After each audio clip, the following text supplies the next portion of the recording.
દર્શક મિત્રો, આપ જોઈ રહ્યા છો અભિક્રાઇમ ન્યૂઝ. હવે જોઈએ અગત્યના સમાચાર. ઉપલેટાના ખાખી ઝાડિયા ગામે નવનિર્માણ પામી રહેલ આંગણવાડી બનીને શરૂ થાય તે પહેલા જ વરસાદે અહીંના ભ્રષ્ટાચારની પોલ છતી કરી દીધી. વરસાદથી પાણી ટપકતું હોય તેવા દ્રશ્યો સામે આવતા સ્થાનિકો દ્વારા ભ્રષ્ટાચારના આક્ષેપો લગાવાયા. ઉપલેટા તાલુકાના બીજા નંબરના સૌથી મોટા ગામ એવા ખાખી ઝાડિયા ગામે નવનિર્માણ પામી રહેલી આંગણવાડીના બિલ્ડિંગમાં આંગણવાડીનું કામ પૂર્ણ થાય અને નવી આંગણવાડી શરૂ થાય તે પહેલાં જ વરસાદ આવતાની સાથે નબળી કામગીરીની પોલ છતી થઈ ગઈ હોવાનું સામે આવ્યું છે. ખાખી ઝાડિયા ગામમાં નવનિર્માણ પામી રહેલી આંગણવાડી કેન્દ્રના ઇમારતમાં ભ્રષ્ટાચાર થયો હોય અને નબળી ગુણવત્તા તેમજ હલકું કામ કરવામાં આવ્યું હોવાના સ્થાનિકો દ્વારા આક્ષેપ લગાવવામાં આવ્યા છે. અહીંયા જોવા મળેલ દ્રશ્યો અને વાસ્તવિક સ્થિતિ પરથી પણ સ્પષ્ટ રીતે જોઈ શકાય છે અને કહી શકાય છે કે અહીંયા આંગણવાડી શરૂ થાય તે પહેલાં ચોમાસાના વરસાદે તંત્ર અને જવાબદાર એજન્સી દ્વારા કરવામાં આવેલી કામગીરીનું નબળું પરિણામ ચોક્કસપણે દેખાઈ રહ્યું છે. અહીંયા પહેલા જ વરસાદની અંદર વરસાદ આવ્યા બાદ અહીં આંગણવાડીમાં પાણી ટપકતું હોય તેવા દ્રશ્યો જોવા મળ્યા છે. ત્યારે ખાખી ઝાડિયા ગામના લોકો માટે અને તેમની સુખાકારી માટે બની રહેલ આ આંગણવાડીમાં નબળું અને હલકું કામ થયું હોય તેવું સામે આવ્યું છે. જેથી સ્થાનિકો દ્વારા અહીંયા બની રહેલી આંગણવાડીની કાયદેસરની કામગીરી કરવામાં આવે તેવી માંગ ઉઠી છે. આ અંગે ઉપલેટા તાલુકા પંચાયતના સદસ્ય અને સ્થાનિક રહેવાસી એવા ભરતભાઈ સુવાએ જણાવ્યું છે કે ખાખી ઝાડિયામાં બની રહેલ આંગણવાડીમાં જે તે સ્પષ્ટ રીતે દેખાઈ રહ્યું છે.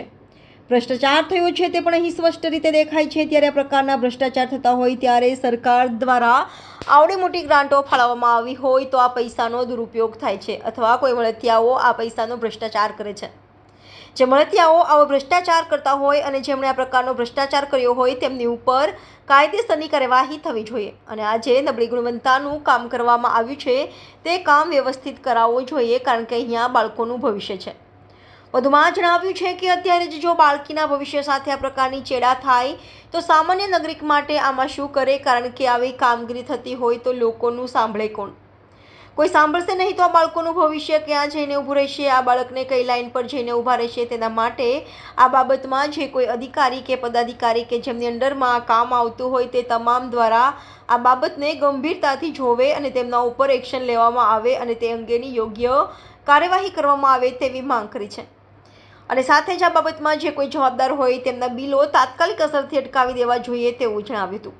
ઉપલેટા તાલુકાના આ ખાખી ઝાડિયા ગામમાં નવનિર્માણ પામી રહેલી આંગણવાડીના બીજા પણ વિવાદો ખુલે તેવી શક્યતાઓ સામે આવી રહી છે. પરંતુ હાલ તો ચોમાસા પહેલા પડેલા વરસાદે નવનિર્માણ પામી રહેલી અને આંગણવાડી શરૂ થાય તે પહેલાં જ જે તે જવાબદાર એજન્સી તંત્ર દ્વારા કેવા પ્રકારનું કામ અને પરિણામ આવશે તેની ઝલક ચોક્કસપણે દેખાડી દીધી છે.